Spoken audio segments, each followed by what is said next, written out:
Welcome everyone to our webinar on change management. So I'm going to bring up our PowerPoint.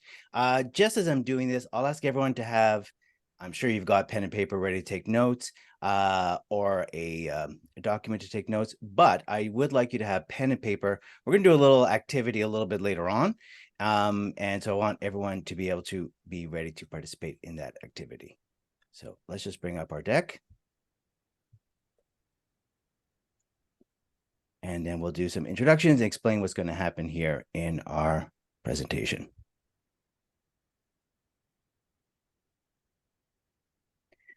So one of the things about change, and this is probably what brings you all here today, is we're all dealing with so many different work environments and hybrid and technology that's changing. And whether you're going through change or you're here to get some tools or ideas on how to help others with change, either way, we're looking at both sides here because change requires effort. It requires resilience, which is our theme here today. It requires planning and support. And these are some of the approaches that we're going to discuss here because we're often not ready and willing for change. It's never a good time for this to happen. So we want to be comfortable with it. And how can we get comfortable? And how can we build our resilience as we get towards there? So those are some of the things that we will be discussing today. So before we get into that, obviously we're using technology here. We're using Zoom. Mel has introduced herself into the chat. So if anyone needs any information or whatever, you have Mel here, our amazing producer, to help you with that, as she will be helping you with the any technical support. You can see we've got the chat button. So I will be asking in just a few minutes. We've got some questions to ask and some information if you want to give it about how you're dealing with change as well. So give that some thought as well. Who are we at Great Canadian? Well, you know, a little note about us. As you can see, we're talking about a company that brings over 20 years of experience, 20,000 hours, 20,000 clients. So it brings a lot. It's software and it's the professional skills or the soft skills training. And we've been around since 2002. What makes us different, what makes us unique? It definitely starts with the idea that everything is going to be interactive. So you're not watching videos. These are instructor-led software or soft skills or professional skills training. We got public classes, we got private classes, and we have a site in Ottawa to do some of those classes as well. It's talking about the personal touch. It is also, whenever you sign up for training, you want to know that you're not, especially as we're talking about change, you want to know that you're dealing with someone. And so you are dealing with someone all the way through. So it starts with that quality customer service. You're dealing with a person, a human being, to guide you. In fact, that's our motto, guiding you to greater success, to guide you to what is the best training, what would be the best course for what it is that you're seeking. We've got our public classes and our private classes, and there's 24/7 after support. Once again, I'm Joel Silverstone, so it's great to meet everyone here. As you can read my bio there, what I'll say, besides the 20 years of experience and that I'm the senior professional skills facilitator and coach here at Great Canadian Training, is my whole life has basically been a change resume. And that's one of the activities that we're going to be dealing with everything from being an actor, never knowing what's going to happen next, to being self-employed, to running my own business, to teaching different classes and going into different situations. So it is always constant change in how to deal with that. Plus, as you can see here, I like to do obstacle course racing. So talk about dealing with obstacles. That's something else we'll also talk about. What's going to happen today is all about change. And we often associate change. Is it good? Is it bad? But there's also an in-between. So we'll talk about that. And we're going to talk about the behaviors that get in the way of change, the phases that we go through with change. What are the keys to change? So how are you going to be able to walk out of this webinar with some tools and some ideas and some ways to not only deal with change for yourself, but like I said, but also in help others in dealing with change. And a lot of it's got to do with building up that resilience. And that's the theme for our webinar. If you want to think about it, one of the hardest parts about change is that we're results oriented. So here we go. We see the end in sight. And let's do a very common example. We've all been through this. We need to lose 10 pounds. We need to, we need to lose 10 pounds.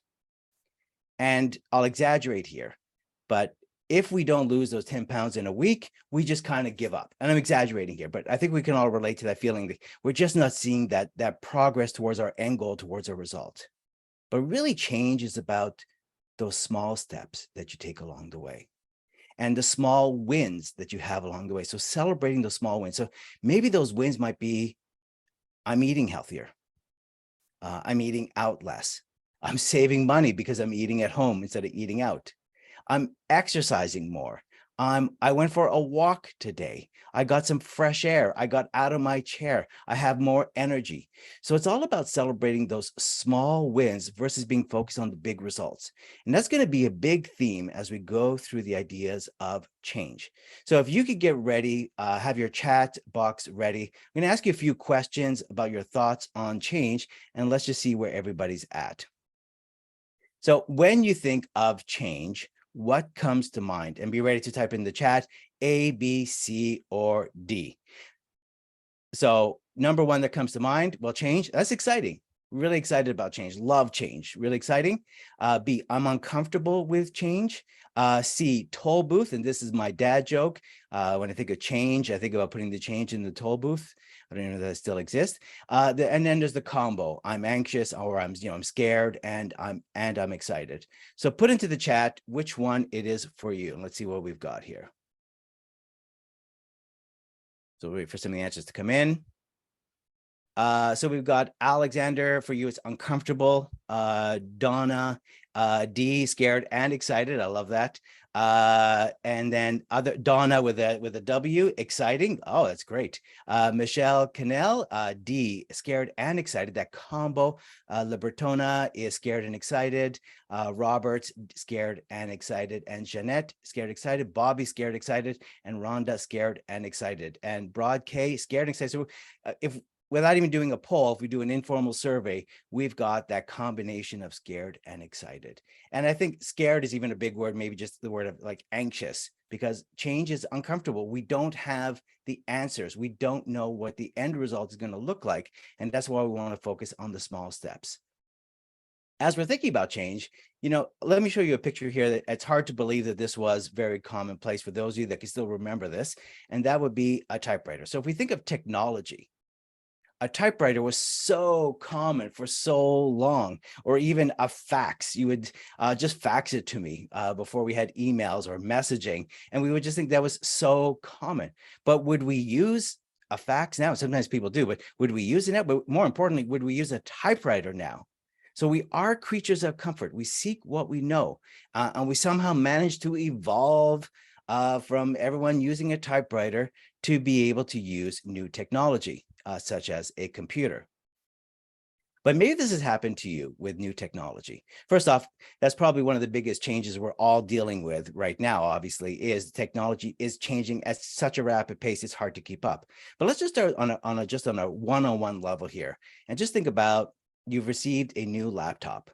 And we get a lot of that D, which is that scared and excited. So initially, you're going to be very excited. Yes, I've got a new laptop. It's going to be so much faster. I'm thrilled by the possibilities I'm going to be able to do.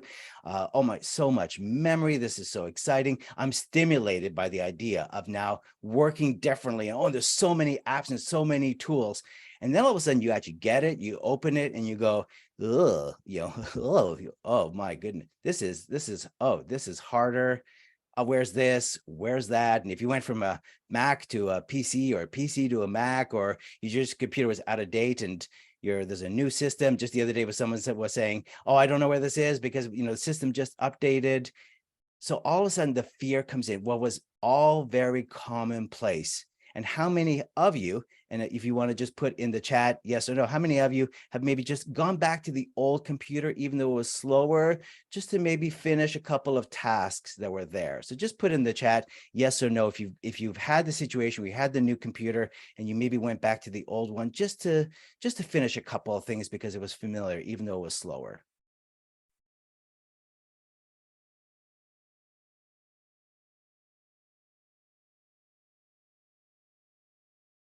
All right, so no, so no says La Bretona.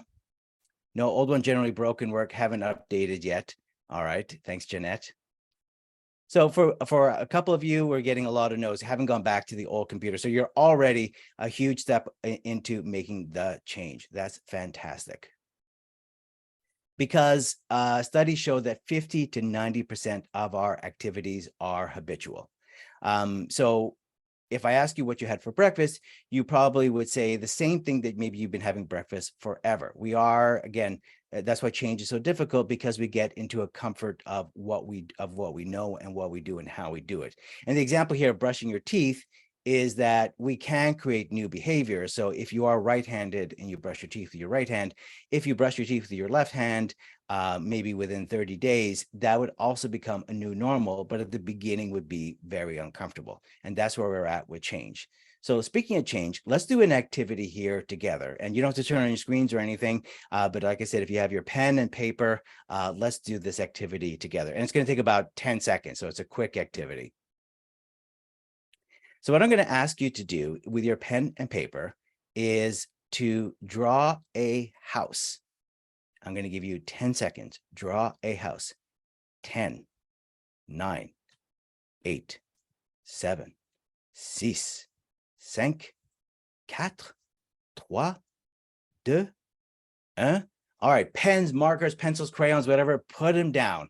And if you didn't have this, then maybe you imagine what the house would look like. And so just out of curiosity, did anyone not draw a triangle roof? Did anyone not draw a triangle roof? Like, one of these. All right, next question. Did anyone not draw kind of like a square or a rectangle frame underneath that triangle? All right, so it looks like everyone pretty much drew a triangle roof and the square or rectangle base on there. Let me show you this picture here. Did anyone draw something different than this? Maybe you had the X's in the windows. Maybe you had a doorknob. Maybe you had some smoke coming out of the chimney. Did anyone draw something, quite different than this? A tree and a driveway, Libertona. Yeah, that was fast. That's good. Donna, same. All right, it looks like most of us drew the same. And as we kind of see that we all kind of drew the same, this is one of the things about change is sometimes we don't even realize how comfortable we are. And none of us probably live in this house of a square rectangle with a triangle roof, with the two windows. Maybe we live in an apartment, maybe we live in a condominium, maybe we live in a basement, maybe we live in a triplex, maybe we live in a detached, in a semi, in a bungalow. But I also said it could be anything. I said draw a house, so it could have been anything you wanted. It could have been a house from the Flintstones. It could have been a house in the clouds. It could have been a dragon. It could have been anything you wanted. So our knee-jerk reaction when it comes to doing things what we always do is that we don't think. We've been doing things the same way. And this is one of the things that gets in the way of change, is that we don't always realize how comfortable we are. And so what we want to be aware of when we're dealing with change, and also, as I said, when we're speaking with others, how they might be dealing with change, because that's one of the biggest things about change is we're pushing our ideas, not realizing how embedded comfort or knowledge or just what is a reaction is so based on. Thank you, Donna. I love this. I love this too. This isn't mine. This is actually from people at Disney who try to get people to think differently when they're doing some of their sessions. So what this idea here is that we get a cue, draw a house, and we right away jump to it. We jump to what we know. And so what happens is we do the same routine, we get the same result. So A, it's thinking about ourselves. B, it's also thinking about others. How can we help them start to think differently and approach this differently? And one of the ways is when we're dealing with change for ourselves or others or helping others is to not react, but to be able to respond, which is to have that 1, 2, all right, draw a house. How do I want to do this? How do I want to do this differently? How can I approach this differently? How can I maybe start to challenge my thinking towards this? And so we don't want to always be reacting, and we want to allow others to realize that they might react as well, and allow them the gift of maybe responding, taking a beat, 1, 2, before they just get into that. Because change is emotional. And now we're talking about realizing this is the emotion, and how can we start to make it factual? So change also means, if we give it the definition, it means basically, I have to give up something to get something. I have to give up that old laptop that, serviced me well, but I knew it. I felt comfortable. I had to give it up to get something to move ahead. And I have to unlearn what I'm now comfortable with. And especially in organizations right now, we're going back and forth between hybrid or from the office, or we're getting new technology. It means you have to develop new habits and new behaviors to what you might have gotten comfortable with. And we saw through the pandemic, we got comfortable with the new environment to be working from home. We didn't think we were going to be able to function and do that, but we did it. And to adjust that, things are very different. So we have to temporarily, and this is where a bit of emotional intelligence comes in, we have to temporarily give up our cushion of comfort. And emotional intelligence is because this is where we want to be able to be aware of the emotions that we are feeling, to be able to manage them. So let's look at the 3 phases of change.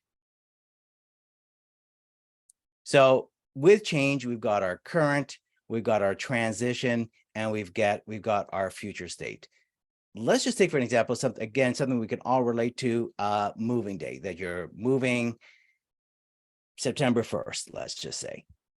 So your current state is, you're moving, but you're still in your area of comfort. So it's all good, and there's still that excitement or that curiosity, I think, as someone said earlier in their box here, which was let me see who said, Sandra and Pierre both said curious. I like that.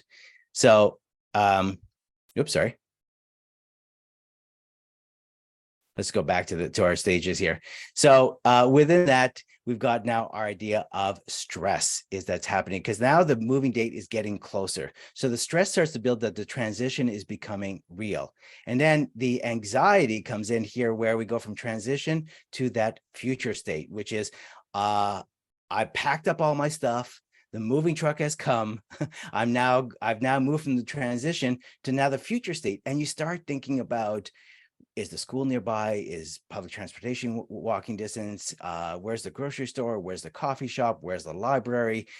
Is the park nearby? What are the neighbors going to be like? Everything is now brand new, and it's really real. And it's hard because there's no answers. You don't know the answers to all these things, how you're going to feel in that new future state. And so the anxiety starts to build up towards that. And what gets in our way, and this is good for ourselves, and again, to recognize in others, is the self-talk. Self-talk is that inner monologue that happens. Now, we got positive self-talk where you can go, you got this, and you're number one, and we can do that self-talk where we're pumping ourselves up. But we're talking about self-talk that is that unconscious self-talk that's kind of ingrained in there. And we don't realize it, but there's like a spotlight that goes on to that voice in the back of our head that holds us back or questions our decisions that we're going to do, that we're going to move forward. So I have a little quiz here for you around self-talk, and then we're going to talk a little bit about some of the self-talk behaviors or personalities that get in our way. But first, let's have a little quiz about self-talk. So first question is this. If you could put in the chat, how many words per minute do we think? So how many words per minute do we think? Put that in the chat, please. And I'll wait for some answers to come in before I say them out loud.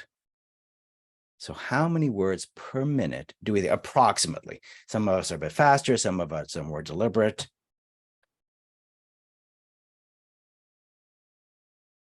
Okay, it looks like we're getting a range from starting off with Bobby 100 and almost like we had an auction here. Bobby was at 100, 100, and then we got Janet. We got said 150, 150, and 150 said Janet. Then Michelle raised it to 250, 250. And then Robert said 300, 300. So it's almost like we had a bit of an auction here. And then we sort of went back down to the bidding, and then Donna ends us with 125. Well, interestingly enough, we actually think more than that. We think approximately 450 words per minute.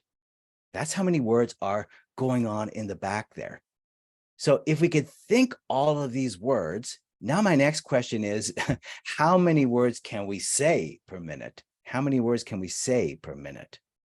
If you're thinking 450, how many words do you think you could say per minute?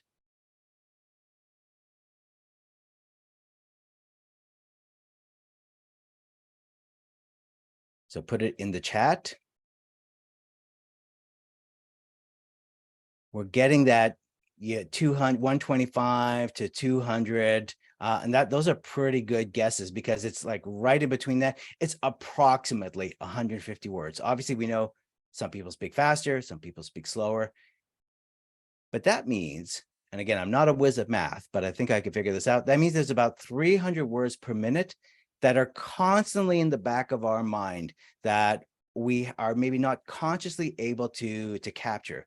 And if you think about when you go to the souvenir store and you see those snow globes and you shake them, and that's kind of what's going on with those 300 words, stuff that's maybe not very conscious, but it's this unconscious, and it's all these thoughts that are coming across that we can't quite capture. And so this is where our self-talk gets in the way. And what I want to share with you here is how you can be more maybe aware of maybe what are the self-talk personalities that maybe you fit into or gets in your way. And it's not to say in any way that I'm saying you are this person, or you are saying that you are this person, or you in this box, and it might be even a combination of some of these personalities that gets in the way. But we could probably relate to some of these personalities that I'm going to share with you. So these ones are, I'm going to share with you four. And these are the two that get in our way. So number one is the victim. Strong word, but the victim is maybe how you think of yourself in these situations, which is, that voice that's telling you you're not making progress. It's too hard. There's something wrong here. You're incapable. It's not your fault. And it basically just tends to say, I can't do this. So, the odds are against you. You've tried everything. It's just, what's the point? You're just not the right person. You don't have the right skills. You don't have the right talent. You're definitely putting a lot of focus on yourself, that you're incapable to do this. And it's not to say, and I've been there for sure, where you're saying, oh no, and it takes even more effort. But when you start to realize and maybe start to ask yourself, well, what is it specifically that's being asked to be done here? And what is it specifically that I'm incapable of doing? And how can I start to change or start to challenge that talk? The next one is the perfectionist. And the perfectionist, well, this is, it's good, pushes you to do better. But no matter what you do, you just feel like it's not good enough. There's always more that you should be doing. You're striving for that. It stops you from taking action because you're maybe afraid is not the right word, but you're cautious to fail. You just will not be happy with that. It's like all or nothing. So it tends to say, I need to do better, or I'm not good enough. And the perfectionist is the one that challenges you to definitely not see those small steps. And so this is where the perfectionist needs to see, a small step is a victory in itself, as opposed to that end result. So losing the 10 pounds in a week, if that doesn't happen, if you don't have the system in place, what is the point? So that's the perfectionist definitely needs to understand those small steps along the way. Let's take a look here at the other two. And if you feel comfortable, you can put in the chat and share with us if you feel comfortable, which one you think you're at. Again, only if you're comfortable to share. And it's just so we can all sort of maybe share. Like I said, I'm a little bit the victim, and I'm definitely the critic as we get to that as well. So the worrier is, these are the ones that block us. So these are the defense mechanisms. These are the deflectors. This is where It's the first two words, it's about me, I'm the victim, I'm not capable, or I'm perfectionist, it's all or nothing, or else what's the point? These are the ones where we use it almost as a defense mechanism to deflect why I'm not going to do this. Well, one, gee, everything can go wrong. The emotions, the anxiety, the fear of imagining the disaster, expecting the worst, overestimating. So we're really writing a script in our head that something bad's going to happen. It tends to say, what if? So you're that's the person that gets that new laptop, and this is I'm in that meeting in Teams, the screens are not going to come up properly, I'm sure it's going to go wrong. It's not going to be intuitive, and you're always asking, well, what if this happens, what if that happens? And maybe that's why that person would go back to the old laptop, because they want to avoid this overestimating how things can go wrong. The critic is constantly judges and evaluates behaviors and points out the flaws. So jumps on any mistakes and reminds of past failures, comparing themselves to others, minimizes accomplishments. It tends to say, well, this is never going to work because look at this person, what they're doing, look at that person, look how they're managing this. So they're again, deflecting why they shouldn't even accomplish that. So if you feel comfortable, throw in here in the chat which one you might be relating to. Again, we'll just go over them quickly here again. The victim, which is I can't do this, there's no point, it's just not going to work. The perfectionist, all or nothing, a lot of people relate to that one. The worrier, and everything can go wrong, will, and the critic, constantly judges. So see, Roberts, the critic, yeah, again, comparing ourselves to others. And then Jeanette, the perfectionist and the worrier. So quite a combo, all or nothing. And then kind of combining that with everything can go wrong. Mel, thank you so much. The worrier and the critic. Yeah, quite a combo. And these are real deflections to not want to jump in and do that. Michelle, all or nothing, the perfectionist, for sure. And Deshaun, perfectionist and the critic, and Bobby, perfectionist, worrier, critic. Oh, a real kind of choice there. So thank you all for sharing that. That's we're normalizing it so that also we can be aware of ourselves. We're not alone as we're dealing with change. I don't think no one can ever feel completely comfortable with it. It's about how we build up our resilience to it, which is what we're going to talk about next. And it's really about how we could challenge some of these self-talk. But first, it's building awareness of these 300 words, the self-talk, that these might be some of the things that we are blocking us. And so when we can acknowledge it, that this might be a block for us, then we can start to maybe challenge, what is exactly we're worried about? And if we're the worrier, what is the worst that can happen? And if that's the worst that can happen, how would I deal with that? And then the critic, can I really compare myself to others? I mean, did they do that? If we always compared ourselves to others, we would never get anything done. We're all unique individuals, and it's what we bring that makes us unique towards that. So let's look at the cycle of change, the change cycle. And what this will lead us into resilience. So it starts with, as you can see all of this, it starts with being discontent. And we've all been there where you just go, all right, that's it. You know what? I'm growing increasingly unhappy. If you're thinking about moving, I'm growing increasingly happy. You're thinking of that new computer. I'm going increasingly unhappy with this. This is just not working. Breaking point, something goes off and you just go, all right, that is it. My level of disconnect has just gone, stage 8 here. We're moving on here. Let's go. And you make the decision, okay, I'm going to, start running. I'm going to use that new laptop. I'm going to start looking at new homes. And then all of a sudden that fear comes in, right? Which is, because it was short-lived. We were on that emotional high and that emotional frustration. And then the fear comes in, reality starts to set in and go, oh, well, hang on. This means I have to do this. This means I'll have to get shoes to start running. This means I'll have to get up earlier. This means I've got to start maybe looking for movers. I got to start maybe staging the house. Fear comes in, and then amnesia and going, you know what? Maybe it wasn't so bad. And then we go to backtracking, going, you know what? I've been functioning like this. I'm okay. I'll keep functioning. So in the same way that we built our awareness and our challenge for our self-talk, this is where we want to look at building our resilience, is this moment of fear. This is the turning point in our situation. That where the emotions are, the fear is now where we need to start to put the logic and maybe the small steps. And we often, and this is why New Year's resolutions always fail most of the time, is because you're trying to accomplish too much all at the same time. But what are the small steps that you can take? So going back to maybe every New Year, at New Year's, people make a commitment to say, I'm going to, lose 10 pounds and I'm going to start exercising. And for some, that's too much of a change. So you got to just pick one, which is lose 10 pounds is the goal. Sure.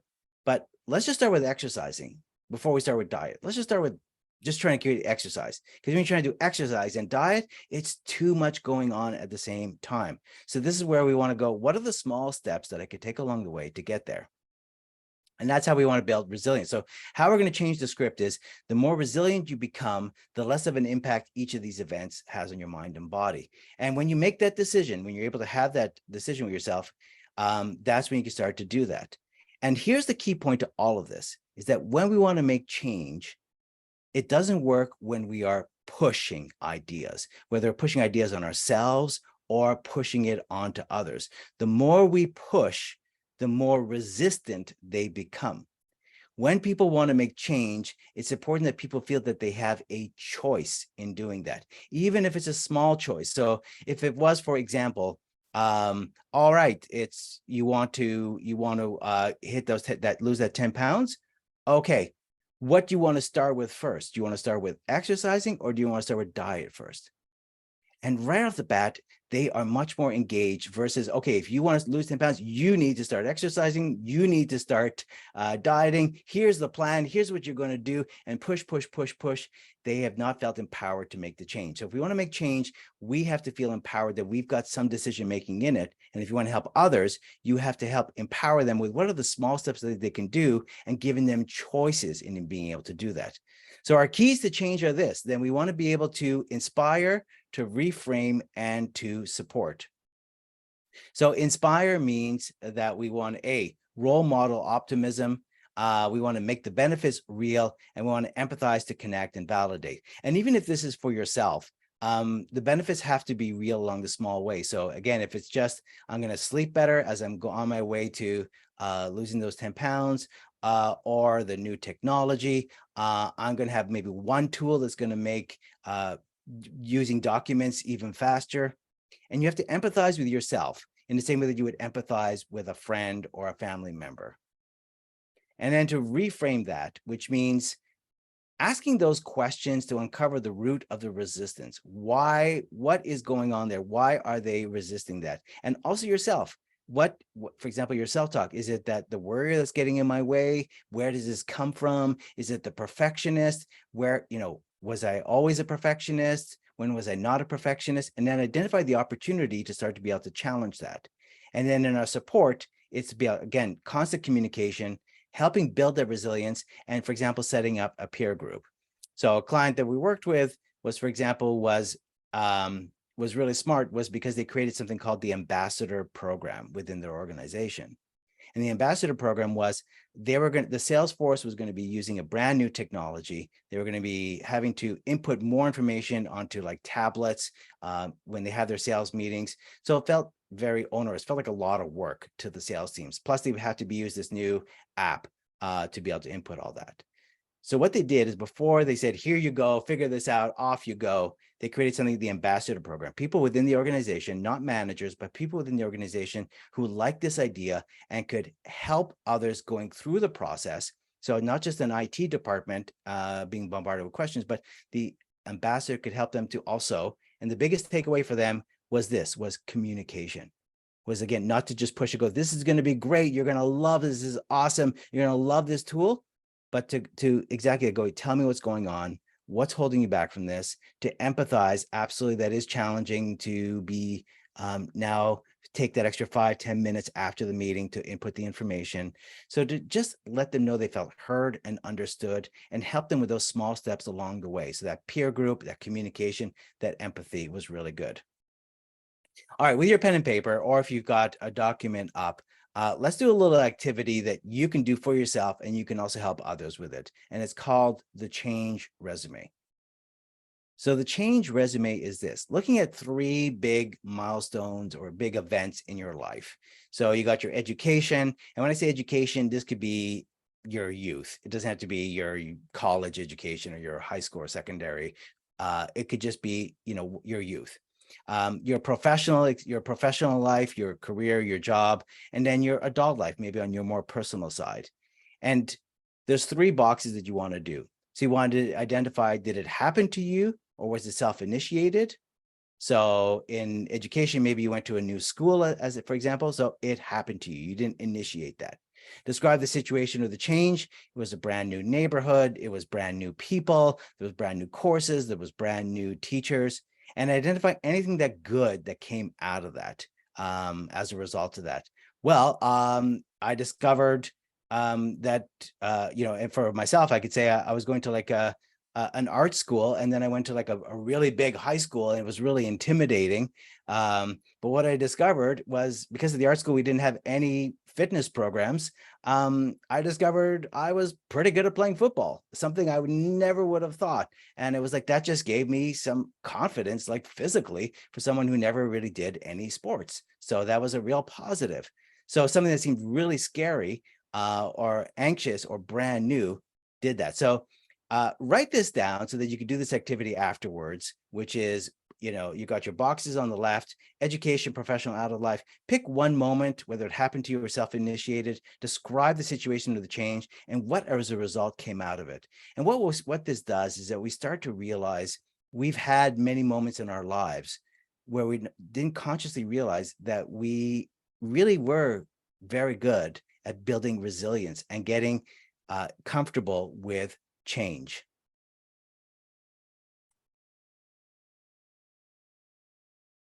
So if we look at a scenario here, a very common scenario, and it kind of talks about what I was just talking about with our client, there is a new technology is replacing the current model. Now, people were just getting used to the current one, and this is going to sound familiar, right?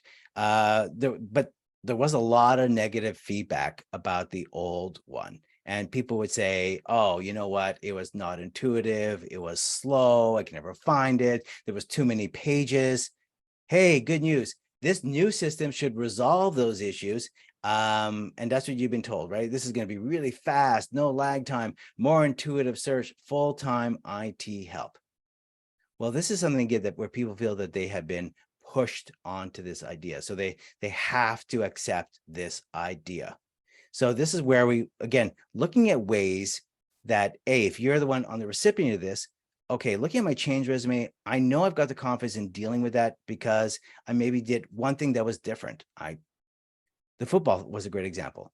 So maybe not everything was perfect, but there was one thing positive that came out of it. So what's maybe one positive thing that could come out of this, which is maybe 6 months from now, the system is really working for me. I feel really comfortable with it. And I'm being more efficient. I'm being more productive. Back to the sales teams in that organization, for example, they didn't have to go through mounds of papers to find their discussions with clients. They were able to bring it up quickly, and they had better discussions with their clients at a much faster rate than having to go through paperwork to find that. So if we want to understand resistance, is those questions, is that what makes this different? What might they perceive that they're going to be losing, and what might they be gaining? So these are 3 questions that we want to be asked: is what, for those that are resisting, what is making this different for them? What are they perceiving that they're going to be losing? Because they were all complaining about that old technology as an example. So what might be the losing besides the comfort? It could be they're losing the confidence that where they're in front of a client or they're working with colleagues, that they already know the old technology, even if it wasn't perfect. But now they might have to look that like embarrassing, like they're scrambling and they're in a leadership role and they should know how to do these things. What might they gain? Well, if we do those small steps along the way, they might gain that more confidence and capabilities. But there's another thing here to resistance. And there's another thing we want to look at about the questions that we want to ask is, this is still a bit boils down to emotions. Like I said, we could push all the logic we want, but it still boils down to how people feel. And we tend to think of our emotions as caused by someone or something else. Really, our emotions are based on our needs are not met. So we don't often are very clear on what our needs might be. And our needs are not just, I need a home, I need income, I need family, I need friends, I need love, I need water, I need food, not just those needs, but from a professional perspective, our sense of purpose, why we do things, and what motivates us is our needs. And let's take a look at them. And if we look at the top here, we got protection, affection, understanding, and participation. So protection, the need might just be safety, security, stability. My need might be, I need recognition, respect. So as I'm dealing with change, and as you're trying to help someone with change, is that what is my need being met here? And how can I access that? How can I ask for it?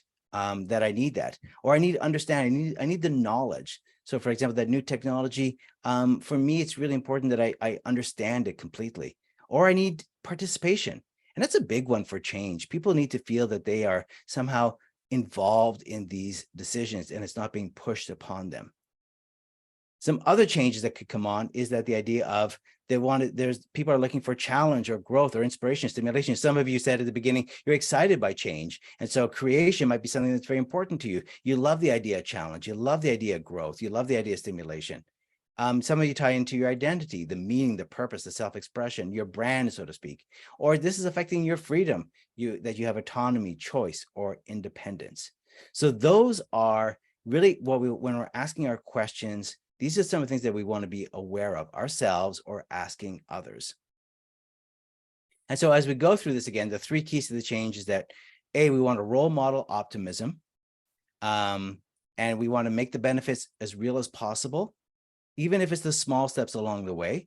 We want to be able to empathize, to connect and validate. We want to be able to reframe as we're going through this. Okay, those are going back to, what's the self-talk that's going on? What are the needs maybe that are not being met? What might be losing to gain here? So we want to be able to understand that perspective and ask those questions to uncover what's going on. And then we can identify the opportunity, because it's not one size fits all for change. Even though we all drew the same house, that's how we react.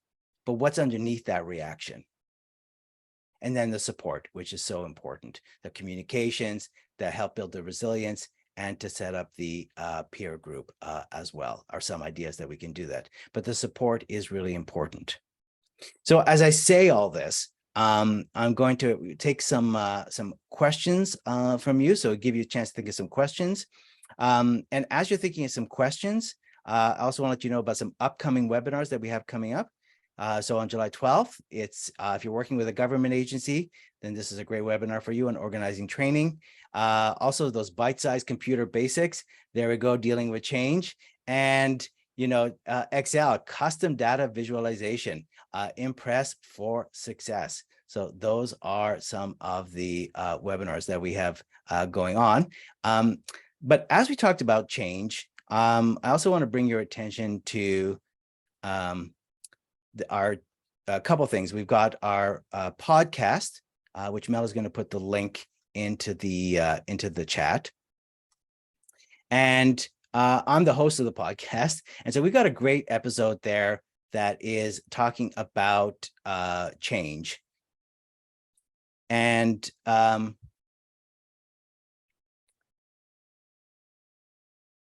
so you can see that in the chat. And then I also wanted to draw your attention to the courses that are around change management. So if you want to go further with this and you want to do personalized or public courses, there's those options. And also this webinar will be available on YouTube soon afterwards. So you will see a link, you'll receive a link and a handout with some of the slides that will also give you more information about this webinar as well. So if we take a look at the courses here, if we go to greatcanadiantraining.ca and we go to our courses, you can see we've got our software, our professional skills, and we go to the communication skills.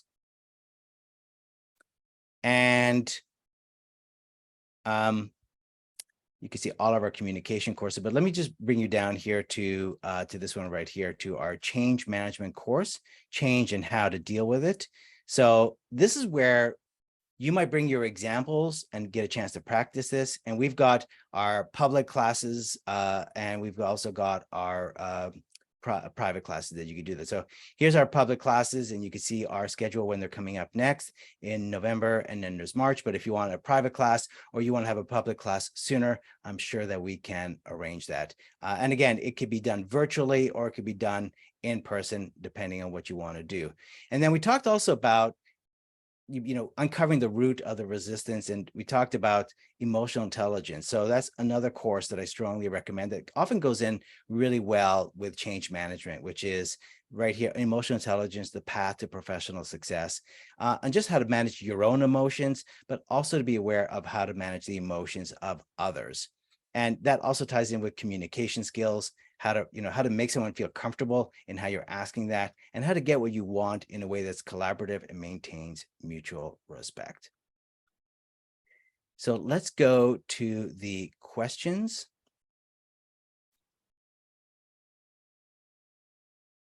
All right, so Mel put the podcast episode, and one question, Mel, come in. Thank you. Can you go over the change resume activity?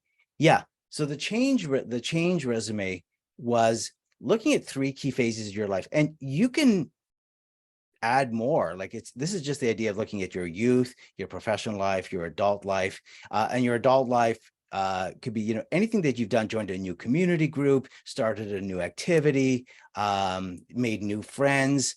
And you can go as in depth as you want, but often this is also really good for you to do as an activity for yourself, but also to give to others who might be dealing with change and may say, you know what, I'm a creature of habit. You can't get me to change. I'm not going to buy into this. And go, well, let's just do this activity together and just see maybe some places that maybe surprised you about how resilient you really are. Because a lot of people don't think they necessarily are that resilient or that they adapt. Great. I hope that was helpful. Any other questions?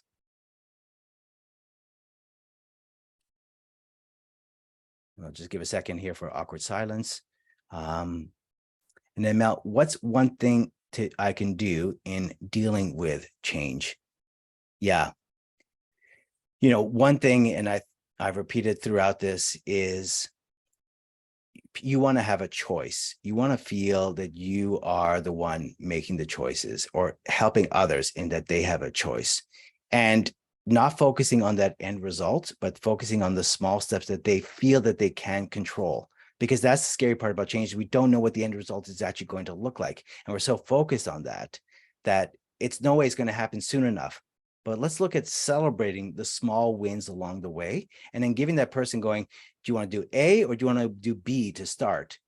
And then they feel empowered, and then they start to get more comfortable with that. And that becomes a new level of comfort. And as that becomes a new level of comfort, they're building up the resilience. Great questions.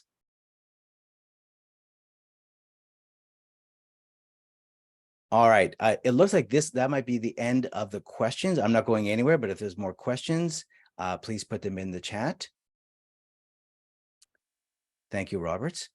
And I just want to reiterate again, this will be available on YouTube. I want to thank everyone for participating. You'll get the link. If you've signed up for this, you'll get the link for how to access this webinar.